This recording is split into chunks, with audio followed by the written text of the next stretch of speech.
খুলনার পাইকগাছা উপজেলার দেলুটি ইউনিয়নের কালীনগর গ্রামে নদীর পার ঘেঁষে দেখা দিয়েছে দীর্ঘ ফাটল। গত বছর একই স্থানে ভাঙনের পর সংস্কার হলেও 1 বছরের মধ্যেই আবার একই অবস্থা।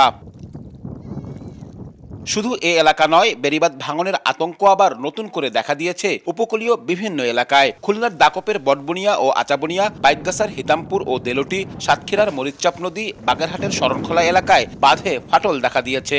সরকারি বেসরকারি বিভিন্ন সংস্থার তথ্য মতে 3 জেলায় অন্তত 12টি ইউনিয়নের বিভিন্ন স্থানে নতুন করে 20 কিলোমিটার এলাকায় ভাঙন দেখা দিয়েছে। সব মিলিয়ে 50 কিলোমিটার বাঁধ রয়েছে ঝুঁকিপূর্ণ অবস্থায়। এতে আতঙ্কিত নদীপাড়ের বাসিন্দারা। টেকসই বাঁধ নির্মাণে বিক্ষোভ হচ্ছে অনেক স্থানে। সরকারের দৃষ্টি আকর্ষণ করে আমরা নতুন করে আমরা আর প্লাবিত হতে চাই না। 22 নম্বর পোল্ডারের দাবি আমরা একটা টেকসই বেড়িবাঁধ চাই। মোটামুটি সংসারের যে জিনিস সবই তো চলে গেছে, আর আবারও যদি এই ভাঙনে চলে যায় তাহলে আমরা এই প্রাণ নিয়ে আর কোথায় যাবো?